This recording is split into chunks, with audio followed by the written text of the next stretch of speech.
సాధు జంతువు స్వామి. అయ్యో అయ్యో, నేను జంతువునా? ఎవరా వాడు?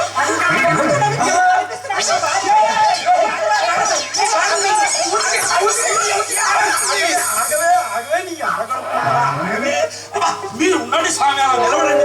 ఎందుకు నిలబడతారు? చూస్తున్నాను, ఏదో ఒక వంకతో నాకు తిడుతూనే ఉన్నారు. అది కాక ఇప్పుడు ఇంద్రుడు వంక పెట్టి ఇంకా తిడతారా అమ్మా?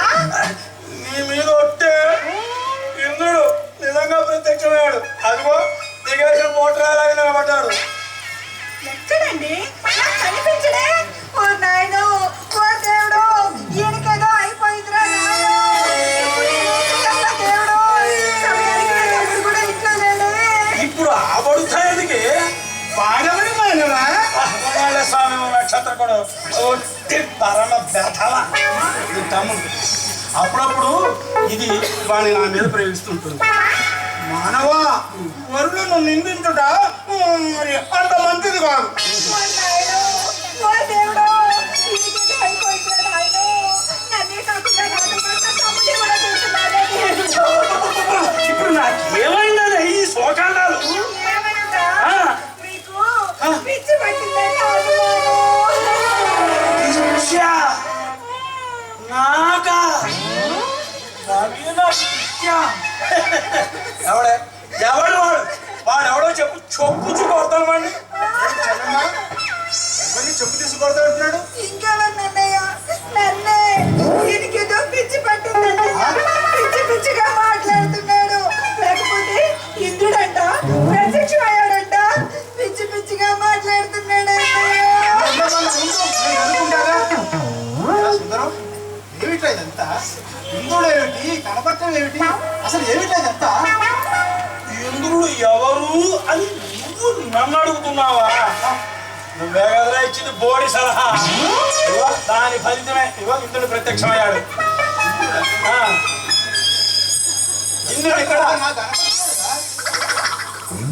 నాకు నీకేమైనా కనిపిస్తున్నాడా ఇంద్రుడు? ఏంటన్నయ్య? సుందరం, నేనేదో సరదాగా నీతో ఇంద్రుడి గురించి మాట్లాడా. నీ పిచ్చిపోతావేమిట్రా? ఇంద్రుడు ప్రత్యక్షమయ్యాడు మొర్రు అంటే నా మాట ఎవరు నమ్మరే. అన్నయ్య, చెల్లమ్మా, లాభం లేదు. వీడికి నిజంగానే ఇంద్రుడు పిచ్చి పెట్టి నేను ఇప్పుడే పిచ్చి ఆసుపత్రికి వెళ్ళి అంబులెన్స్ పంపించుకొని చెప్తాను. ఆ పని చేయండి అన్నయ్య. పిచ్చి ముద్రకు ముందే పిచ్చి ఆసుపత్రికి తీసుకుపోయాను. నాకు పిచ్చెక్కిందంటావా? నాకు పిచ్చాసుపత్రిలో చేర్పించి కరెంట్ షాక్ ఇప్పిద్దామంట నిన్ను.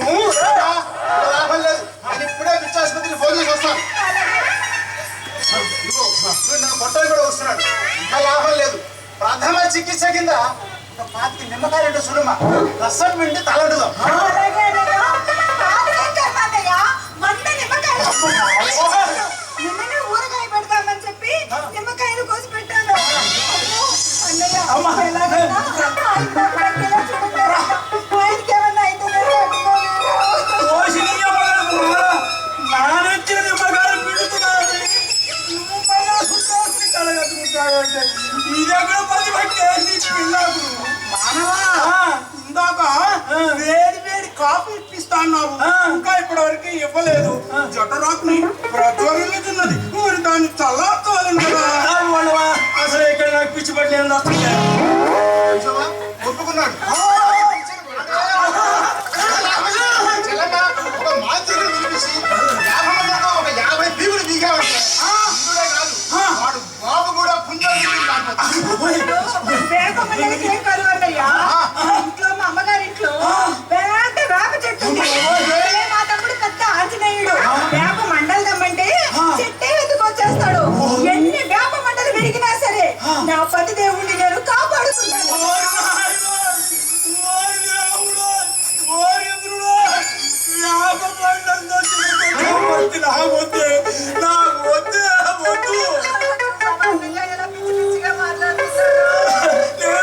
మాట్లాడుతున్నా ఇంద్రుడితో మాట్లాడుతున్నా. పిచ్చి పట్టి పిచ్చి పట్టలేదు. నువ్వు ఏదో పోయా మానవా, నా మాటలు వారికి వినిపించావు. మాటల వారికి వినిపించావా? దేవుడు, ఓ రాముడు, ఇదెక్కడ తలగా చెప్పినా ఆయన వీడి మాటలు వీళ్ళ మాటలు వీడికి వినపడతాయి, నా మాటలు వీళ్ళు రామారు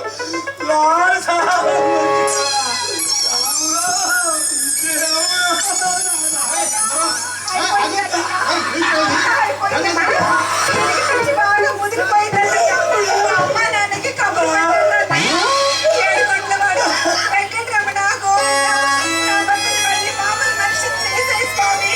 నా భర్తని నా తమ్ముడిని 7 కోటలు ఎక్కించి వాళ్ళిద్దరికి గుడ్డు కొట్టిస్తాను స్వామి.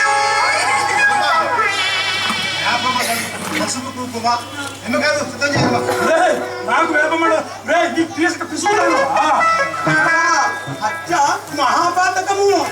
స్వామి స్వామి ఏ భర్తలు రాసి పడతాం, నాకు మాత్రమే మేము పడతాం, చేస్తే సంతోషిస్తాం స్వామి. ఎక్కడో వచ్చ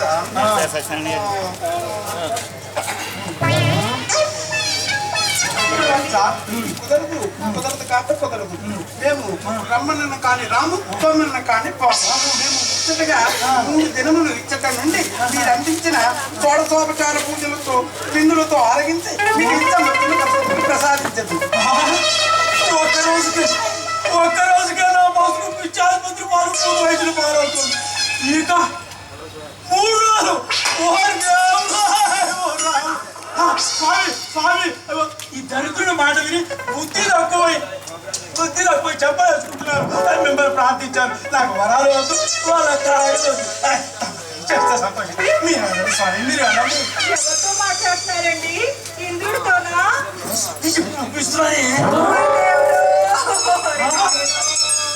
అన్నయ్య పిచ్చి బాగా ముదిరిపోయింది అన్నయ్య. ఆయన గట్టిగా పట్టుకుని కట్టేయండి అన్నయ్య.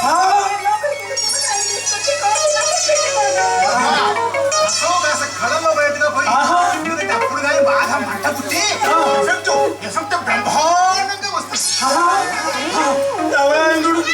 చూస్తున్నావు కదా నా గ్రహచారం, నీకు ఎక్కడైనా కంచి దయచేవయా, నీకు దండం పెడతాను, అదే వచ్చ ఇటు పరిస్థితుల్లో నిన్ను వదలడం న్యాయం కాదు. నిమ్మకాయ పిండడంలో నేను చెయ్యి వేస్తాను. నిమ్మకాయ పిండటంలో చెయ్యి వేస్తావా? నువ్వు మాతో చెబితే వినట్టుగా లేవు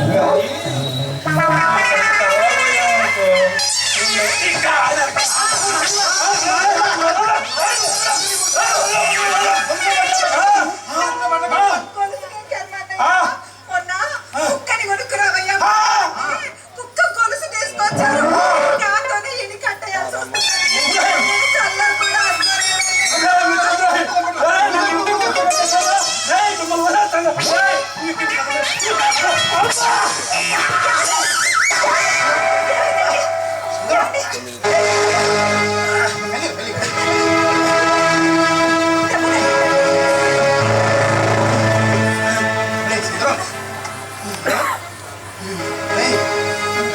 నీకు పిచ్చి లేదు, ఏం లేదురా. తమాషా నిన్ను నాచడం కోసం మేము ఆడి నాటకం రాయి. పిచ్చి లేదు, ఇది నాటకం, ఇది నాటకమా? నువ్వు ఈ మధ్య నీ భార్యను సుఖపెట్టలేదు. పైగా ఇందులో చెప్పడం కూడా మొదలు పెట్టకపోతాను. ఏంటండి భార్య భర్తలు అన్నాక ఏదో మాట అనుకుంటాం, అంతలోనే కలిసిపోతాం. అంత మాత్రానికి నేను మిమ్మల్ని చులకన చేస్తున్నానని ఎలా అనుకున్నారండి? సుందరం, ఏ భార్యకైనా కావాల్సింది ఆస్తులు, ఆడంబరాలు కాదు. భర్త మంచి మనస్సు, ఆదరణ, ఆప్యాయత.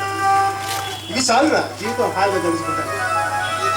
వాటి ముందు ఈ సుఖం, అందం, వయస్సు ఇవన్నీ బలాదు. 60లో 20 లాగా ఉండేవాడు ఎంతమంది లేరు. ఒక్కసారి నీవు 40 ఏళ్ళ వాడు అయినా ఊహలో 20 ఏళ్ళ లాగా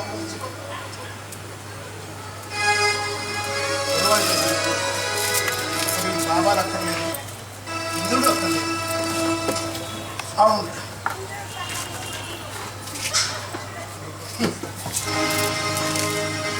నేను ఉత్తి ఈడేట్ని ఫూల్. లలితని సరిగ్గా అర్థం చేసుకోలేకపోయా. ఆమె ఆత్మ సౌందర్యాన్ని ప్రేమిస్తే నేను బాహ్య సౌందర్యం కోసం పాకులాడాను. తప్పక నన్ను క్షమించడం కాదు. లేదండి, ఇందులో నా తప్పు కూడా ఉంది. మిమ్మల్ని నేనే సరిగా అర్థం చేసుకోలేకపోయాను. ఏదో సరదాగా ఆట పట్టిస్తున్నాను అనుకొని నానా రకాల మాటలతో మిమ్మల్ని హింసించాను. నా మాటల వల్ల మీరంతా బాధపడ్డారు. మీరు తీసుకునే ఈ నిర్ణయం వల్ల అర్థమవుతుంది. నన్ను క్షమించండి. ఇక పిచ్చి పిచ్చి ఆలోచనలు కట్టిపెట్టి చక్కగా కాపురం చేసుకోండి. సంవత్సరం తిరిగిలాగా ఒక మేనల్ని నా చేతిలో పెట్టండి. ఈ అక్షరా ముచ్చడితో అన్ని సర్దుకుంటాయి. ఇందాక ఎందుకు ప్రత్యక్షమయ్యాడు కదా, అది ప్రేమేనంటారా? మళ్ళీ వచ్చా ఇందాక వరములు ఇవ్వట మరిచి తిని ఇప్పుడు వచ్చి తిని. ఇక చాలేరా నీ వేషాలు. వీడు మా తమ్ముడు కిరణ్ అండి.